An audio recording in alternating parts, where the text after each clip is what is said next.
you shut the door?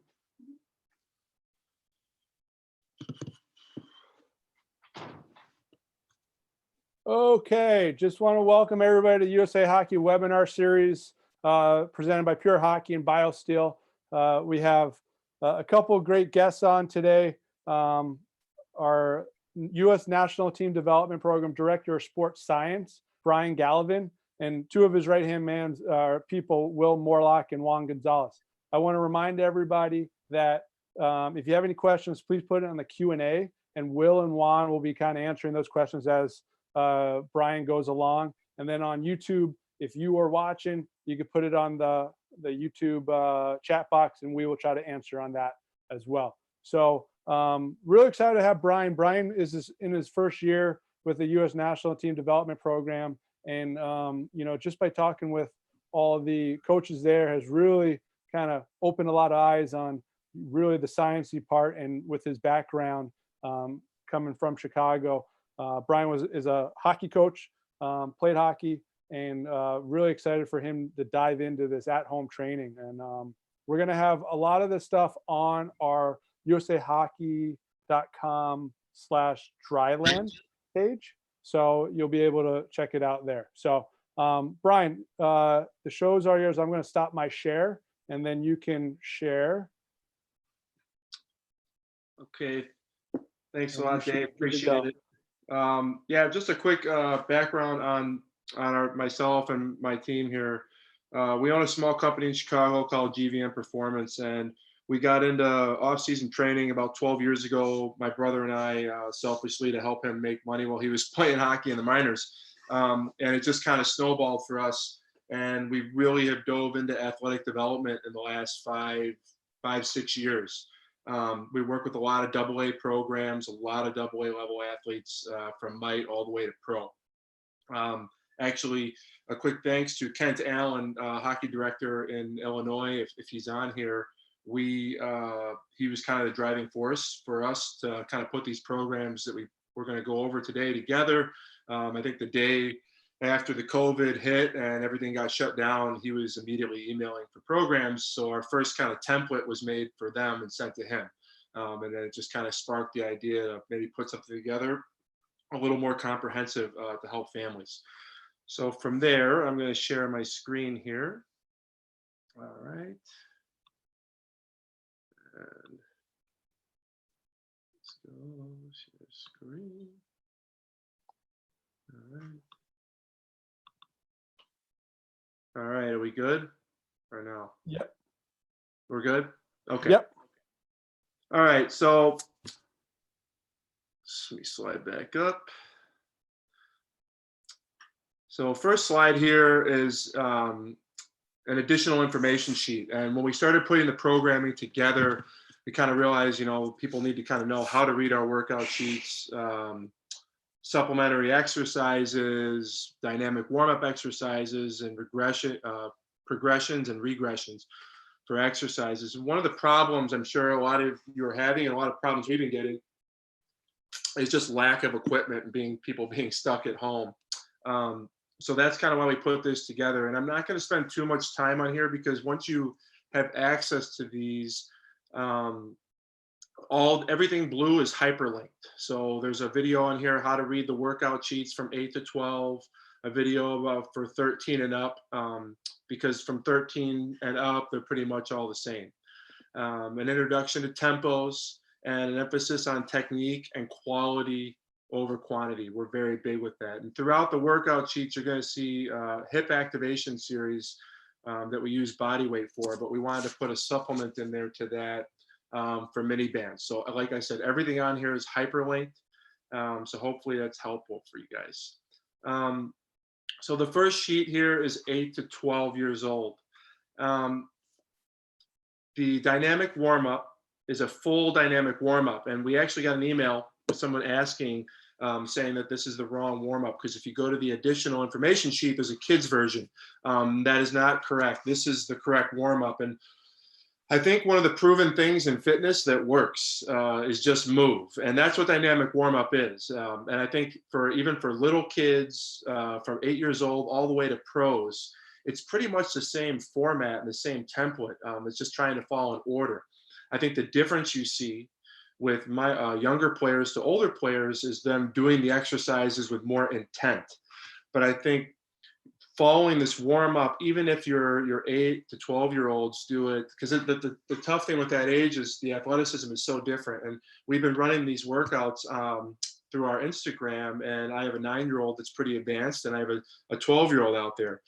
So we pretty much follow this same dynamic warm up, and this is the same one you'll see at this one all the way to the older kids. So if your kids just even do half of this, that's good. The part I wanted to explain that we haven't, that most people leave out of dynamic warm up is activation. And a lot of programs, you'll see this the opposite. You'll see the activation first and then the warm up secondary. We do it the opposite way. I think it's good to just move, then start doing muscle activation. So what that is just getting the hips fired up before you start doing sprinting or plyometrics. That's where we kind of see a lot of common injuries. So curtsy squats is a great exercise for hip activation. Get your butt really fired up in your glutes. And then you'll see on day 2 here, plie squats is also in there. And what that does too, and I tell the kids this, is when you do an activation series every day, even if it's just 10 split squats right, 10 left, and a plie, that's 30 squats a day. And that adds up over time, right? You're doing 10, 20, 30, and then you're looking at 300 to 400 to 500 extra squats a month just through body weight. So how the workouts are laid out, Monday, it's a 3-day lift cycle. And this is almost the same that you'd see with a pro player. Monday is geared towards strength and conditioning. Wednesday and Friday are all geared towards strength and conditioning. Tuesdays and Thursdays are all movement. Now, our priorities at NTDP and at GVN in general are always movement, mobility, and flexibility. Secondary priorities would be strength, speed, and power. So if you progress too quickly and you start working on speed and power and more strength when you can't move really well, or when you do not move really well, that's when you start to see imbalances develop over time. That's something that was very, very, very common back in the 80s, 90s. Strength and conditioning has taken a major turn, especially in the US, especially with hockey, just in the last 8 years. So I'm going to move on from this one. You'll see day 4, day 5. And just quickly on day 5 here, strength. So you'll see goblet squat and notes BW, meaning body weight or dumbbell. And the reason we put body weight or dumbbell was if you have an 8-year-old and he has a good squat pattern, and as he gets a little older, like my 9-year-old just started using a 10-pound dumbbell. And why did I let him do that? Well, his squat pattern is really, really good. And we're doing off ice every single day because we're not playing any hockey right now. Now I'm going to move on to the 13, 14. And so here you'll see for the strength progressions. Now this kind of brings us into, either limited equipment or should kids be lifting weights? And this is a pretty common question we get a lot. And I think that's from 8 to 12 years old, weights is definitely not a priority. But resistance training can be done in a lot of ways. And that could be just slowing down your exercises. So as we progress through from 8 to 12 years old and 13, 14, now you can see we took the body weight away and we added a tempo here. So this is a 3-second squat where the athlete's going down for 3 seconds. So that tension, right, in the push-up and in the squat added resistance. Like your body is a weight, right? So if you slow your athlete or your squats down, that's going to create resistance the same way a weight would. So as your athlete moves better and better and better, gets stronger and stronger, that's when you can start to add in more and more and more weights. And if people have any questions as we're going on, please feel free to shoot them in. So it's not me lecturing the whole time. So Brian, I have a question. So you talked about the most important things being movement, mobility, and flexibility. And then second up being strength and conditioning. Why is that super important for these young players? And young, I'm talking about 18 and under. Um, Well, that's a good question. So movement is a priority because if you don't move really well and you start getting stronger, right, you're going to probably develop an imbalance, right, or an asymmetry. So that's something that we want to correct as early as possible. And I think in the early the 80s, 90s, like I said, well, let's just use the United States in general. Like off ice was not a priority. And any organization. I think in the last 8 to 10 years, you've seen a big uptick in strength conditioning, and like groins, for instance. Groins used to be a huge problem in hockey, and it's pretty much been figured out, right? We don't see that anymore. Now it's more just shoulder injuries, and I think mostly that's come from just the game being so fast, not so much an imbalance. You really can't prevent a player from getting banged into the boards, and then those kind of things. So, but like I said, soft tissue injuries and hip injuries have pretty much gone away, except for goalies. You really just don't see that because we've corrected imbalances. We have an emphasis on strength and conditioning now, an emphasis on movement, and I think that's where we've kind of seen that change.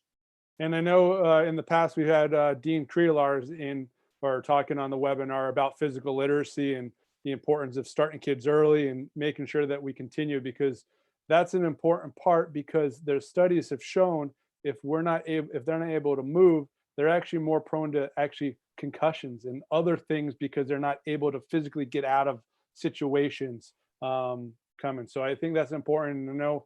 During the ADM, ask the ADM managers, coach Joe Bonnet really talked about what you could do when you don't have a lot of space. And sometimes you go to the rink and it's cold, whatever, and kind of something that we just want to make sure that we have it ingrained and we're doing a better job overall.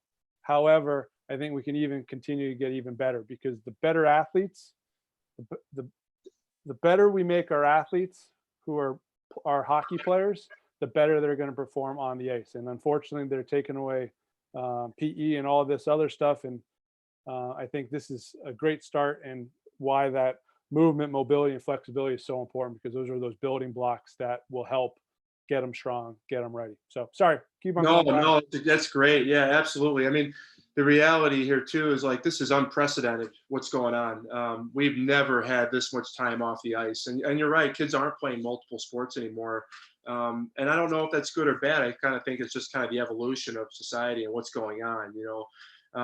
I think this is a time though we can also take major advantage. One of the big issues in hockey isn't so much hip dysfunction anymore, it's ankle dysfunction, right? We're seeing kids with just locked up ankles and they can't squat, and parents like, well, my kid, he can't squat, he needs to get faster.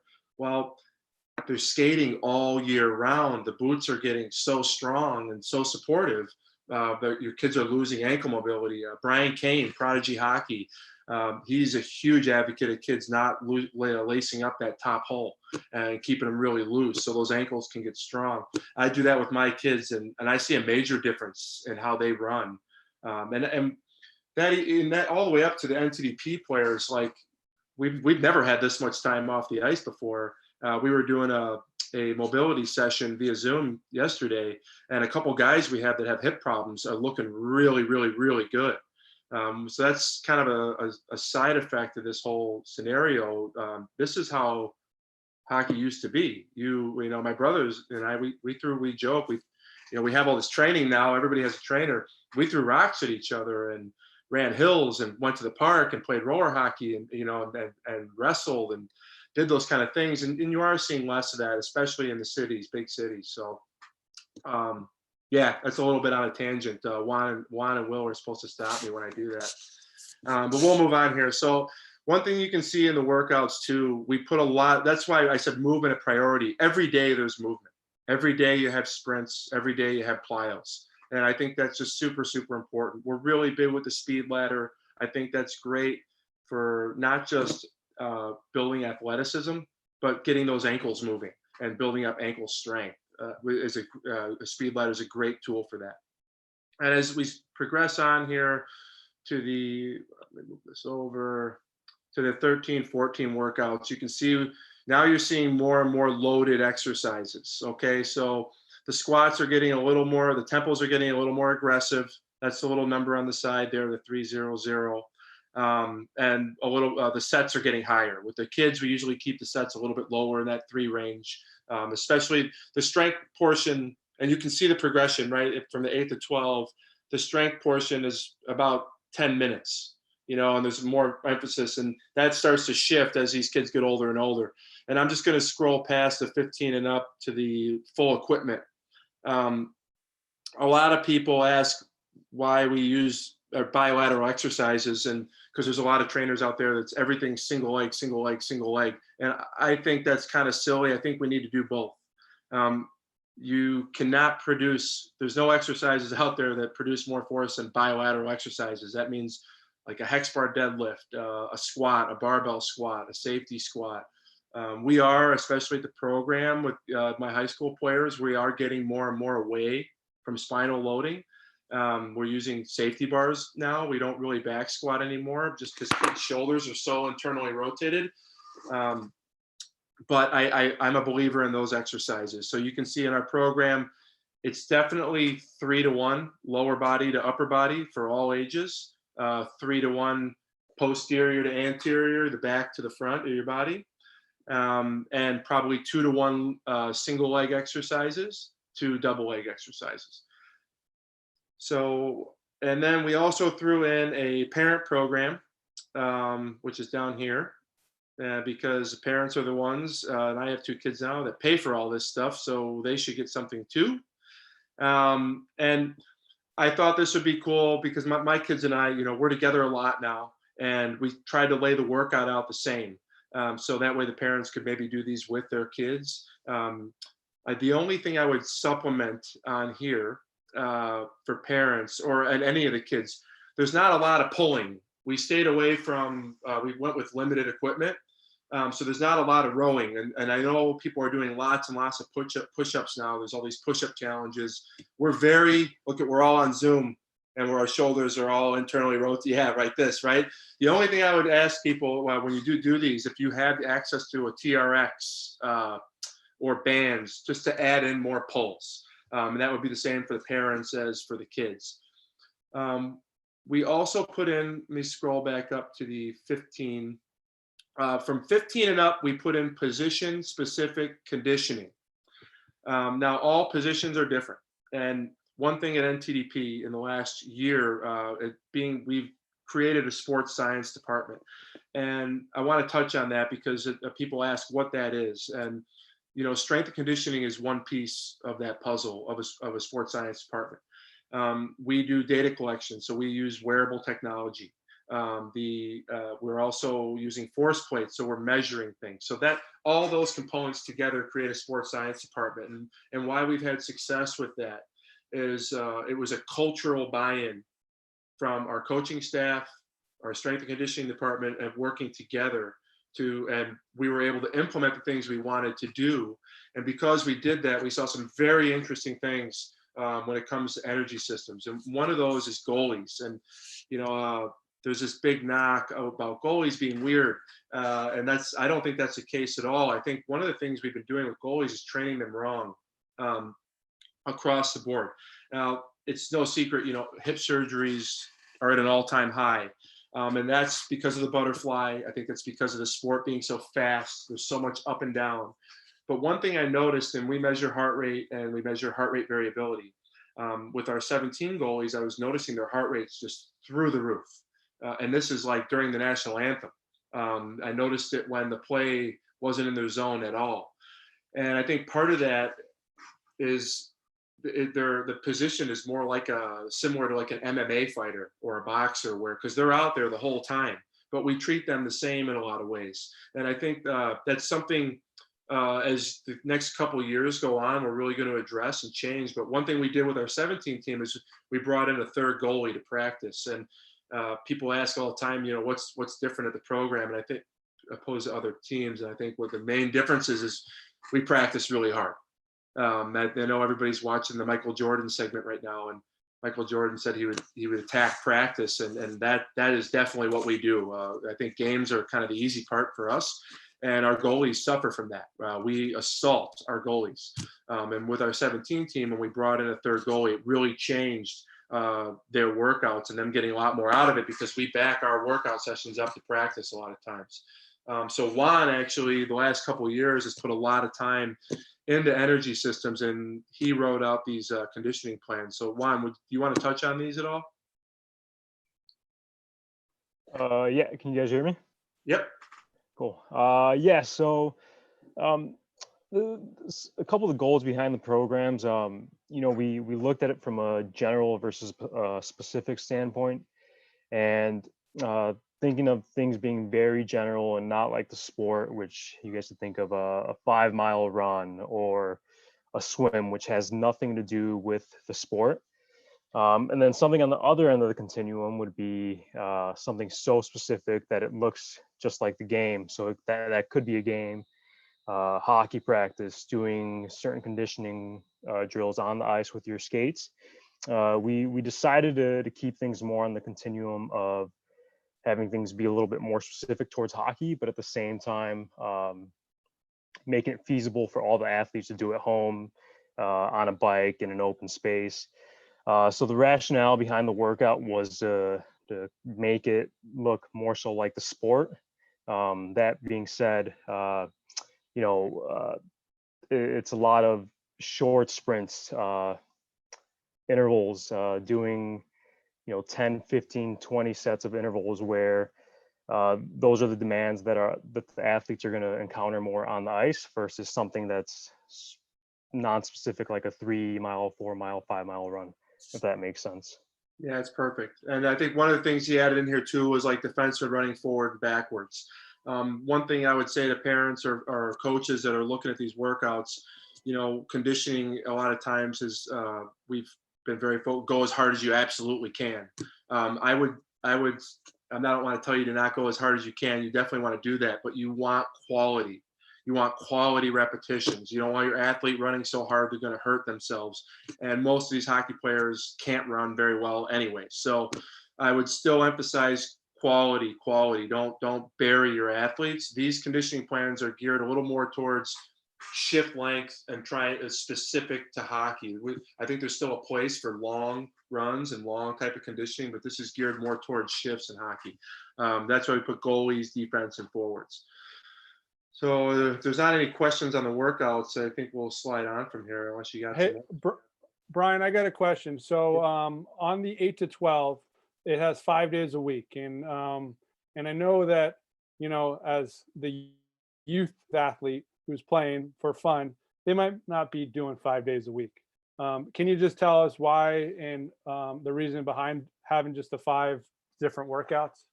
Well, that's a good question. We put 5 because it's just unprecedented what's going on, and to offer parents more, right? So if you do 3 of those days, that's great. One of my sons is 7 years old. We do the workouts every day because we're putting them online and we're trying to help people right now. But my 7-year-old does probably 3 of the 5 days. And that's completely fine. There's nothing wrong with that. My 9-year-old has done a little more. He's missed one here, missed one there.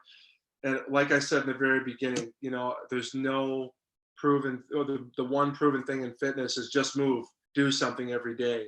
And I think what that kind of brings me to would be, one of the other things I wrote down here is talking about regimen. What are pro players doing right now? What are high level athletes? I think it's having a regimen, having a routine, and I have 2 small boys.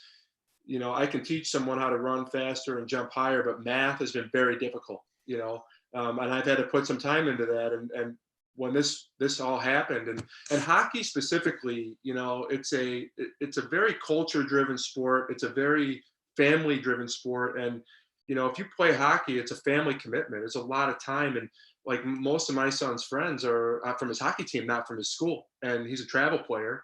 So he doesn't have a lot of buddies he hangs out with from school, and all of a sudden all that's gone, right? So I think the one of the big reasons for the 5 days was just develop routine.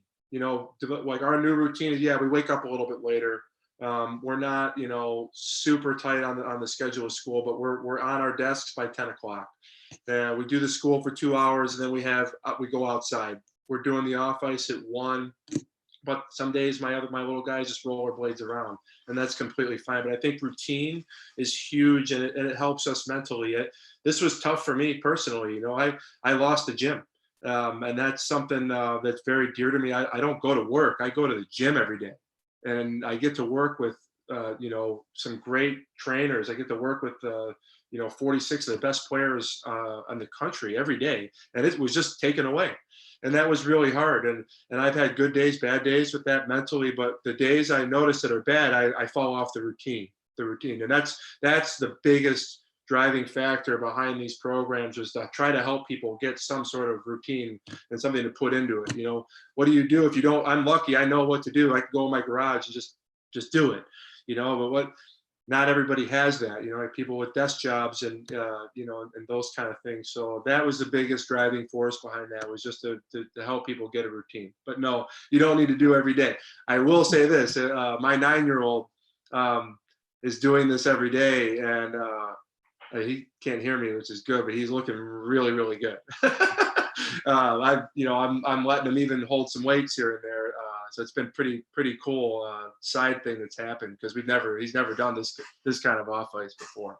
Yeah, you bring up a good point about just getting the routine for the kids, but also what Dr. Krueger said. They need 60 minutes a day, and you know they need to be out doing something. And this hopefully just gives you a little bit of kind of something that they can go to, that maybe they're you're sick of having them ride their bike. I don't know, like, so. But I think it's good that you can kind of pull this in some days, have them play. And I know some areas of the country, there's not even playgrounds available for them. So, Right. like this kind of just gives them a movement pattern that might be different. So really like, Yeah, and even our pro players. We have guys in our high level. We have, in Chicago, we have roughly 70, 80 high level players, junior players, AAA players, and they're bored. So a lot of them, we've split their workouts in half, and they're doing, morning AM and PM stuff just to eat up the day. Just to give you like our daily routine too, like we'll do this. We come home, we try to have no technology time after lunch. We'll read, or if I get them to read, like try to stay away from the technology. But then we'll go back out after dinner and just do a walk, a family walk. It's just something we've never done before, and I'm sure other hockey families can relate to this. I've never eaten dinner with my family this many times ever. I mean, when we were kids, it was peanut butter and jelly and right to the rink. So that's been kind of a cool thing, not kind of. It's been a fantastic thing. But that, I think 60 minutes would be a minimum, especially for young kids. There's no doubt that they're on technology a lot. So if you can find that extra 45 minutes and just go out and run, and we bring a football with us and walk and just launch it. And that's helped us huge. So I'll move on to the, I know I wanted to throw this slide in here because a lot of people, training has gone virtual. We're doing this at NTDP. We're gonna have all our players on an app soon. We do a lot of online training through our company GVN in Chicago. Actually, pretty much all of our clients have switched over to this now temporarily to help them until we're able to get back to the gym. But I get email questions and ask questions about this a lot. It's a great option. And there's a lot of good trainers out there that are doing this. There's a lot of good platforms. This would be more towards your higher level athletes, but a lot of these are some of the features that you get from online programming. I hope this is helpful for people. But if you are a AAA player, or even a tier 2 player that, your priority is hockey, it's a very reasonably priced service now because so many people are doing it. And if you don't have a lot of equipment, it's great because there's just a lot more communication with you and your coach. I have some guys in the program that have a weight vest and a band. That's tough. And some of these guys we have up 5, 8, 9, 10 pounds because they're working out a specific way to do that with very limited equipment, which is awesome. We also have guys on our app that are, with full gyms, have access to like academies. So it's a great tool, and there's a lot of good ones out there. So I hope that's a helpful slide for people that are looking for that. And depending on what state you're in, most gyms are doing some level of this now.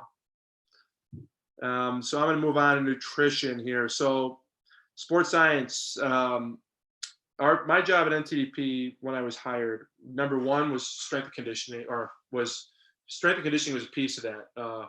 Driving culture was another big piece of that picture. And I think my will and our role with the program is to help these players get the life habits and the skills down to become career players. Now, whether they become a career player or not, my goal for them when they leave is to understand the basics of nutrition, to understand the basics of fitness and a regimen, and understand their bodies a little better and how to stay healthy. So nutrition is a huge factor in that. And a lot of trainers or strength coaches say, it's 90% nutrition, 10% weight room. I think it's 50-50. I picked this slide here because it's pretty simple. Eat more of these, eat less of those. Nutrition is pretty simple. I think we complicate it. I love sour candy. I absolutely love it. And when I don't eat that, I feel better in the morning, and that's my thing. So I think nutrition comes down to these three simple terms here. And I stole this from the LA Kings about 10 years ago. This was on every page of their strength and conditioning book. Eat clean, eat often, and hydrate. I added the greens. You can't eat enough greens, but eat clean, eat often, hydrate. Is that simple? It really is. And like I said, we just complicate it. I'm going to slide up here. So this is I'm going to scroll down here. Right at the bottom, for everyone looking at this is strictly a guide. This is not a prescribed meal plan. I am not prescribing you this meal plan. This is information I think valuable, and it goes hand in hand with training. So as you can see, training day, non-training day, 5 meal plans, right? The 5 meals, the biggest thing, eat 4 or 5 times a day. I'm a big believer in that. For protein supplements, and this is, I think supplements are something a player or a client, anybody, a Gen Pop has to earn. If you don't eat well, there's no point in taking protein shakes, right? Just like if I don't move well, there's no point in lifting weights, okay? So if we can get a lot just from eating right, great. I have a great athlete I've worked with in the past, Connor Allen in Chicago. He never took supplements. He's a genetic freak. He's still playing pro hockey in Europe.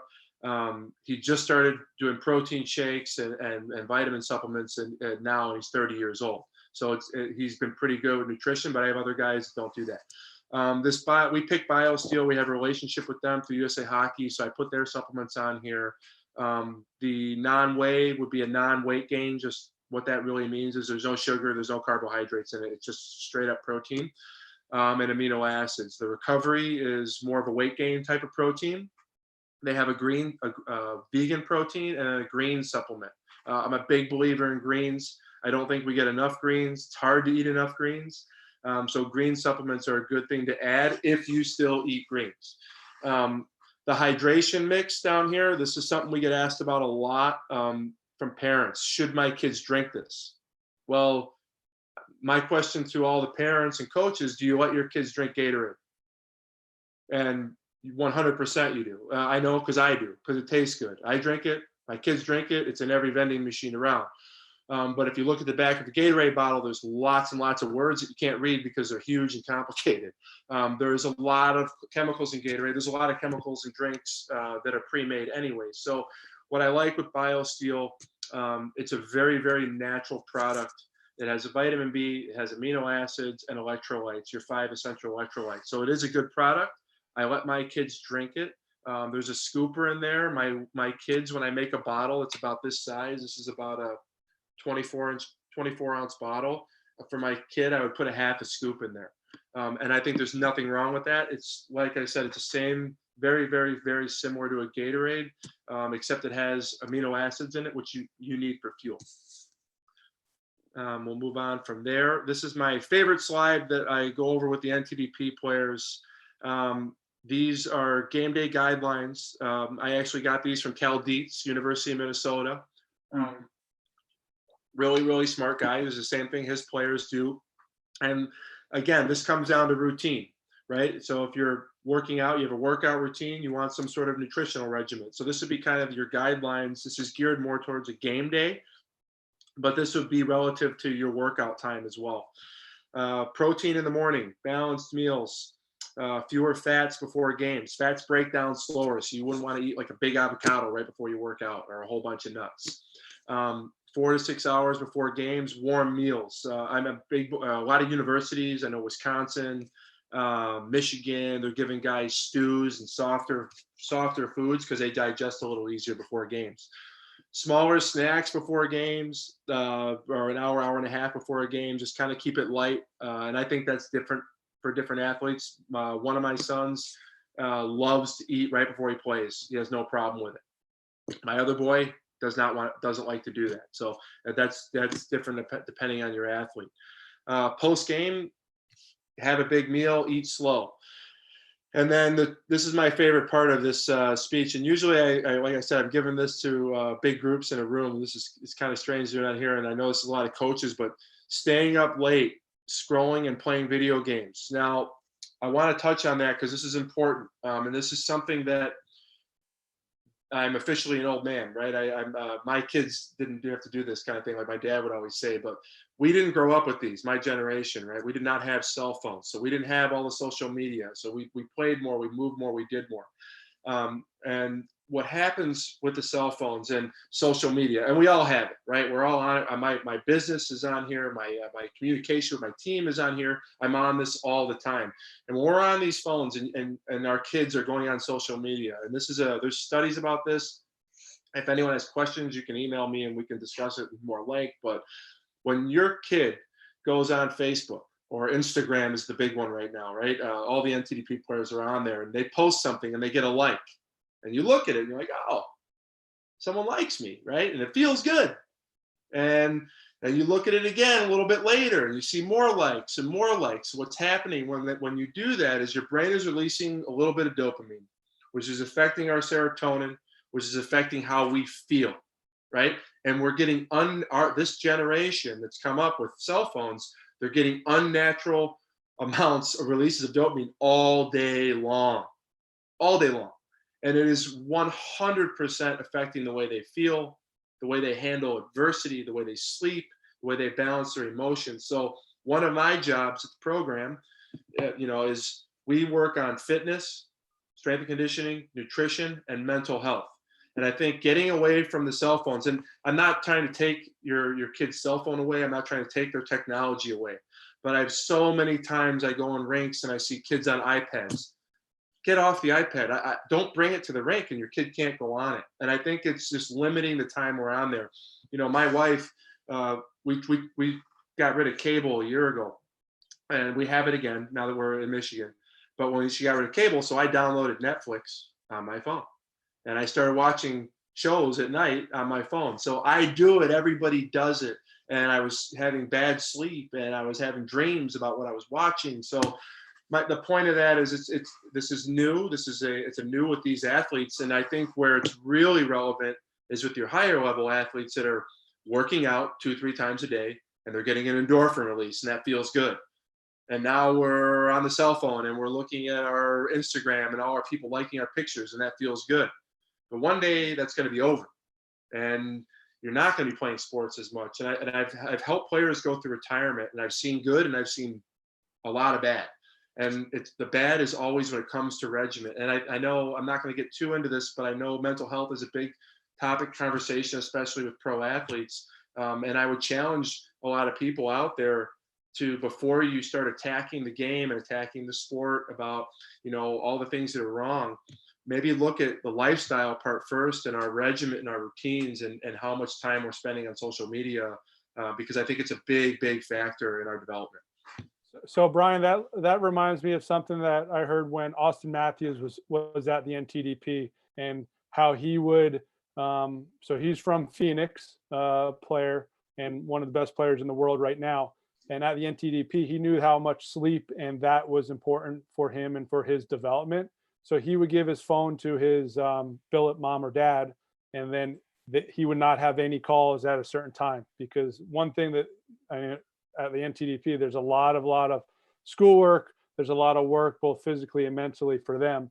And, if you can commit to that somehow, some way, like Austin did, It's not going to say that you're going to be Austin Matthews, but those are small things that maybe might be a goal that they can have. And that sleep, it gets more and more. I mean, the more you read up on that, it's the key to everything, Absolutely. Yeah, absolutely. I know Marcus Krueger, we work with Marcus, or we have in the past in Chicago.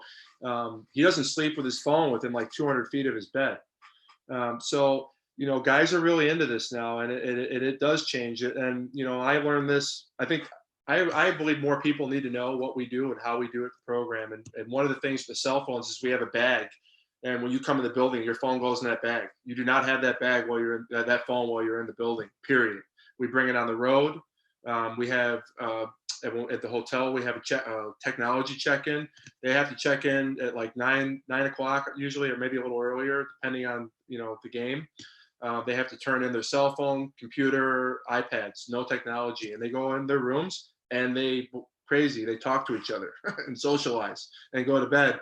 And I think I learned this from Jimmy Hughes, Jack's father, when I got here, and I was having a conversation with him about the program, and he told me this. He goes, "It's not enough to just put the sweater on. It's not enough. You got to go to bed at a certain time. You have to eat right. You got to do your schoolwork, or you will not survive. Not the way we practice. And if you don't buy into the nutrition, if you don't buy into the regiment, you're going to have a very, very hard time. I mean, it's a long day, and that's for all levels. That's for AAA, AA. And AAA players even more so because they play so many games, and there's no regularity to their schedule, right? Like we have a schedule, and what's so impressive, I've had about a dozen players go through the program at the pro level that we've trained in Chicago over the years, and I've had guys tell me they put on 30 pounds, and I'm like, how is that possible in 2 years? And when I got here, I've seen it firsthand now. And I think part of that is the regimen. We have a regimen: the sleep, the eating, the skating, the lifting. Their schedule for 2 years is so regimented at that age. I mean, from 15 or 17 to 25, you're going to peak as an athlete and you are going to explode. These guys are getting a 2-year head start on that. And they're coming out just machines. And a lot of that is the regimen, like Austin did, and creating the habit. It's creating habits. That's what the dynamic warm up, like something as small as that, just having the habit of doing that is so important, because when you get to the pros, you're going to add more things to it. That's why we left the long dynamic warm up on there. So it's regiment and routine. So with the regimen and routine and your players at the NTDP, it sounds like it's boom, boom, boom, boom, boom. Is there any fun that goes on there, or where do they find their fun? And I know your answer, but Well, no, that's a great question, actually. What's the fun? I've been lucky. When I was younger, my goal was to work in the NHL. And about 5-6 years ago, I got a phone call from Jim Sawyer. His son plays for Michigan Tech, great player. And he wanted us to work with his son. He's like, "You're going to love this age." And I'm like, "Really?" We'll see. And he was one of the first youth players we took on. And I did. I loved it. The changes and the growth, and they're just sponges, right? What's great at MTDP is I have a whole team of guys like Colin Sawyer. I have a whole team of those guys. They love this. They love the regiment. They love the routine. They want to be there. It's not like there's 1 or 2 guys that have a chance of making it. I have 46 guys that have a chance at making it. So that definitely factors into it. That's the art of coaching, right? You can have a plan. You can have all this, sports science and all the fancy tools, but can you make it fun? Can you make that's the, like, we also work with CompuWare, and we work with the Chicago Jets in Chicago. That's the culture of the club and the organization. And that was our biggest priority with CompuWare and with NTDP when GVN got here, was create a culture where kids want to be in there. And they want to be in the gym, and they want to be working out. Because if you don't have that, it's going to make for a very long year. I think the coaches, I'm super lucky to get to work underneath Seth Appert and John Robleski. You should watch us practice if you're ever in the area. It's high tempo. They're laughing. They cheer when they score. That's the culture piece, right? And I had to do the same thing in the weight room and drive culture. So it's not fun, it's not worth doing, right? but that comes back to, your trainer and your club's organization. I know Topher Scott just put a thing out about communication with parents, and culture is a big topic in our sport right now. And fact, those factors, how do you drive culture in your organization? I think fitness is a huge piece of that. But it comes from the coaches all working together, right? So like Kent Allen in Chicago, he's a big believer in fitness, and he's taken some heat for it from parents, but in 3-4 years, he's moving on, 10, 15 plus kids to AAA every year. And I think from the AA, the tier 2 programs, you have to have this stuff because it does make it fun. And those kids see way, way more benefit from training than tier 1 kids, because they have so much more room to develop. They're not the elite players. And I think this is so important for them, because we are taking away baseball a little bit, taking away from soccer, and we are becoming more, one-dimensional sport players. So off ice is a key component and that's also one of the, I guess, what was one of our jobs. Everybody sees, all right, NTDP hired this new strength and conditioning company. Well, they did hire us to train, but we also have been hired to generate revenue for the arena. There's a huge space, right? And ice time is expensive, and weight room time, that's a component of your facility that could generate revenue, and also help benefit the on ice, right? If now we don't have to bag skate anymore, we don't at NTDP, we don't bag skate our players. We're working on making them better hockey players. I do that. I bag them, and then I have to figure out how to make bagging them fun. That's a great question. It's that, again, I hope that was a good answer for it. It's just culture, create a culture, bring in a team. You're as good as your team. And I have, Will Morlock is a fantastic strength coach. He brings great energy. We have 2 other guys that work with us that have great energy. And it's our job to keep that tempo up, because especially at our level with NTDP, we lose a lot. The 17 team loses a lot. We're getting beat on, and we have to still bring that energy and, make them positive, have a positive experience when they're with us. Yeah, and Coach Apper's going to be on in a couple of weeks. We're going to have him, and he's going to discuss probably a little bit more about, having that culture and the celebrating and having fun, because you have some players that really, really are, developing ahead of other players. So you, like what you're saying, you also got to know what your group is, Right. If you're at a level of maybe more beginners at maybe 9 or 10, you're going to have a different workout program or a different type of way that you're going to not enforce the fun, but encourage the fun than with your players, that they know that, they're going up against, Ohio State University or University of Michigan or somebody on that weekend, that they know that they have to bring their game and however many scouts. So we got probably about 12 more minutes. I want to make sure that everybody is sending in, and we'll continue on this, sending in any questions, and we'll try to get them. We'll answer them as best we can. So keep going, Brian. These are pretty much the last 2 slides. I just put a portion control chart on there from Precision Nutrition, and then a hydration sheet. No, that's it on the presentation. I would like to touch on that I kind of skipped over on the development side for, 13, 14, 15 and up. There's a huge, and I see this, I have this at the program, and one of the questions I get all the time is, should kids lift weights? Should kids lift weights? That's, something that having experienced strength coaches is important, because, I've seen 13-year-olds, 14-year-olds that are developed and can do things. And on the same team, you have a kid that is super long and gangly and can't move. So that's where, the off ice is so important, to be progressive with it and then evaluate that on the fly. So everybody can kind of do the same thing, but make it more advanced for some of the kids that are more developed. I have some players in the program that, and we all lift weights, but our goalies don't lift nearly as much. And we definitely tone things down and adjust exercises based on the different players. So in kind of the buzzword going on throughout the coaching world is needs centered coaching, so what each player needs, not just player centered, but needs centered. And I think that's an important part, what you're doing at the program, right? They have a base kind of thing, but then you're fine tuning each one. Just hopefully how our coaches, when we're coaching out on the ice, you have your base practice that some skills or techniques that they should have, but then maybe this player needs a little bit more skating, or this player needs a little bit more stick handling, or whatever it is. So I like that. Are there any questions here? Looks like there's a couple. So one said, I noticed a dynamic warm up is in all your workouts, but no defined cool down. Is the movement at the end of your cool down? Do you feel the cool down after on or off ice workouts is important? And what would that look like?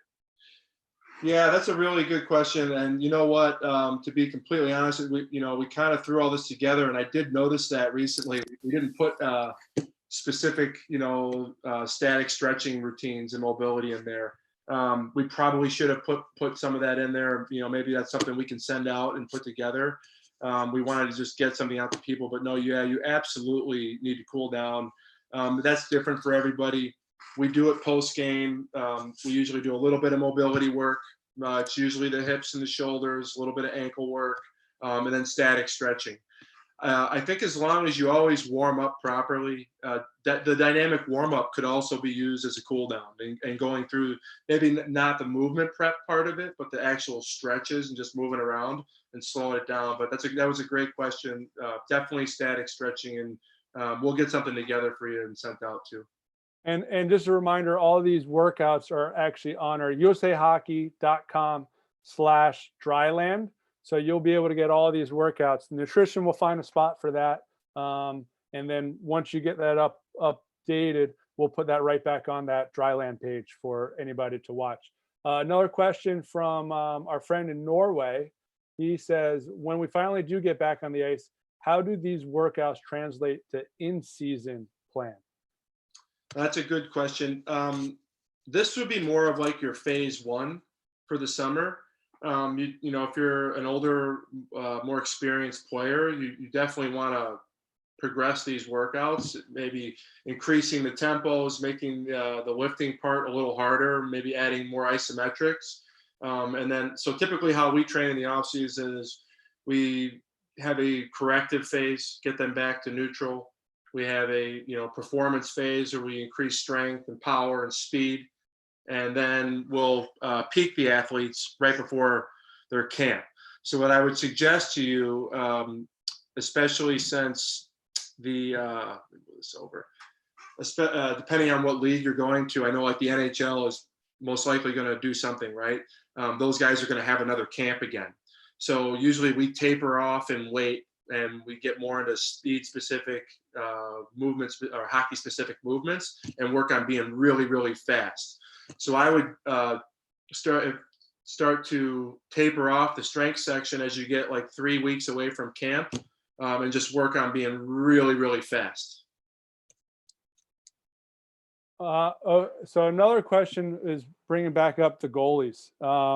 And you were talking about having 3 goalies at practice. So typically there's only 2 per team at the NTDP. And I was there like a month and a half ago, and I saw a 3rd goalie that you guys bring in every single practice.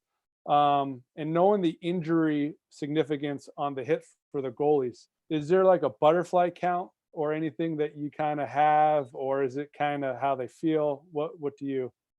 Yeah, that's tough to do, especially at the youth level. I know like Jim Schneider at University of Wisconsin, he does count.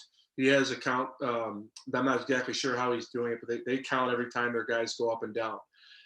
That's a great question, and I'll probably take some heat for this. I think how we train goalies and how we develop goalies in our country is wrong all the way around.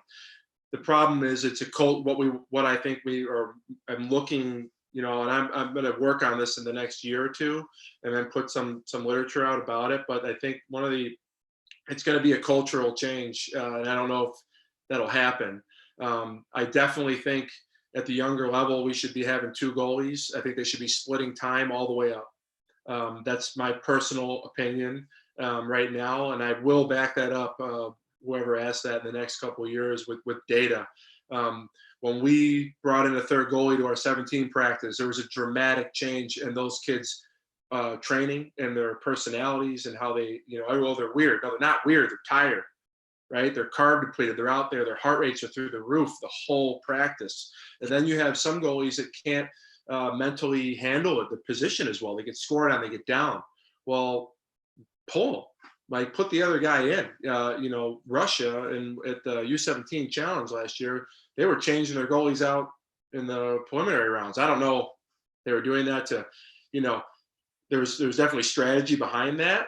But I just think the way we manage goalies throughout our country is wrong. I think some of the stigmas that have been put on them and how they act and how they are, I think that's false. I think they may just be tired. Maybe they're not weird. I worked with Al Montoya years ago. I learned a lot from Al, and he's a heck of an athlete. He can box, he can run, he can jump. He's a good athlete. He knew his body. He knew how to take care of himself. So I think, should you count up and downs? You can. I think at a younger age, it's a little more going off how you feel. If your goalies are getting buried in practice, maybe like one thing we had when we first brought our third goalie out was, we built a 3 goalie practice and then we assaulted all 3 goalies. I was like, all right, that may not have been the best plan there. Our 18 goalies are more experienced. They know when to take time off. They'll let the guys score. But a younger, inexperienced goalie doesn't know that. They want to challenge. They want to try to play. They want to, the coach isn't going to play me because I'm looking bad in practice. I just think we need to really look at how we manage goalies. But for that to change, it's going to be a cultural thing, throughout coaches. It was just posted today, Topher Scott on Hockey Think Tank, and he put an example in the article about the article's about communication with parents, but at the end they split time all year, and at the end of the article, he used an example, and he was talking with the parents that, he was feeling that the one goalie should probably has been playing better and has earned it. It was playoffs, and I think it was playoffs, and he should probably start this game. And they all talked, and they said, nope, we're going to split. They split. They won the championship, right? So he went against how he was raised in his old way of thinking, which they did all year. And even as a coach, instinctively, you want to go with that guy, So I think it's where our focus is winning, right? Everybody wants to win, but below 15 years old, does it really matter? What's the priority? Our priority is develop players, and I think NTDP is the top of that, right? We lose all year long, and that's okay. And those kids go through adversity. Goalies need to do that. And lastly, on the goalies, Drew Canesso last year at spring training had the best body composition change I've ever seen a player at the pro level all the way down have. He put on 10 pounds of muscle, cut a certain percentage of body fat in 6 weeks of training. He reached his summer goal in 6 weeks of spring training. He spent the whole summer working on mobility, reactive training, mental performance training. And I'm telling you, in between periods, didn't matter if we were up 5 or down 5, he was locked in. He handled it great. At least he projected that he was handling it great. So I think that's something goalies, if you can manage your goalies well on the ice and give them good coaching and good resources to work on the mental side, very similar that a fighter would have to, I think you're going to see way, way better goalies. Yeah, I agree. And I think we're really making strides. And there's a couple actually USA Hockey Magazine articles that we've had that we posted the last few months about splitting goalies and having, the ability, and, there's science behind it, and there's research behind about what they go through. And we're not going to, this is not goalie day. We have that on Thursday, but I agree. But I think having these goalies play multiple positions will really help, and finding that right thing in practice. We have station-based practice. That's what we've had, but you go to these station-based practices and the goalies are getting tons of shots and totally out, and, finding that time for their rest as well. I think we could take maybe, you see any questions that you want to take? Well, but to touch on the physiological part of that question from Chris, the butterfly and hip injuries. the dynamic warm up, the curtsy squat and plie squat activation series, it is crucial that goalies do that, and they do it every day. I didn't come up with that series. That series was designed by Sam Shaw from Movement Physical Therapy. And that is just go and get your hamstrings fired up, you know, your adductors fired up. That's really, really important to help you have strong hips, so you hopefully limit injuries. I think we're going to wrap it up. It's been an hour. I understand, you know, be courteous of your time. Again, we're putting this on usahockey.com/dryland. These workouts are not, you know, the end all be all. There's a lot of different aspects. And as Coach Galivan was talking about, this is just something to get your players moving and help them in this time. You don't have to do the full 5 days for the 8 to 12, you know, but I think it's just a good start. You know, you always want to consult a physician and people along those. I also want to tell everybody that we are moving our YouTube live over to usahockey.com or YouTube/USA Hockey, the main USA Hockey page, starting next week. So I know we have USA Hockey Coach, but we are moving that all over for next week. So I guess you call it, we got promoted to the big page. And for tomorrow, we have Joel Johnson, who's the U.S. Women's National Coach, and he coaches at University of Minnesota. And kind of what was Coach Galivan was talking about on culture. He's going to talk about that team culture aspect. Thursday, we have Peter Aubrey, who's the development coach for the Chicago Blackhawks goaltender. And then on Friday, we have Coach Nate Lehman, who is our U.S. National Junior Coach or U.S. Junior team for the 2021 tournament, and then also Providence College. He's going to talk. Do you have anything else you want to say, Brian, before we sign off? One question here from Paul Page about evaluations. That's a good question. Evaluations in a team setting is difficult. We have one that we do. We do kind of a modified FMS, and we do that from mites all the way up.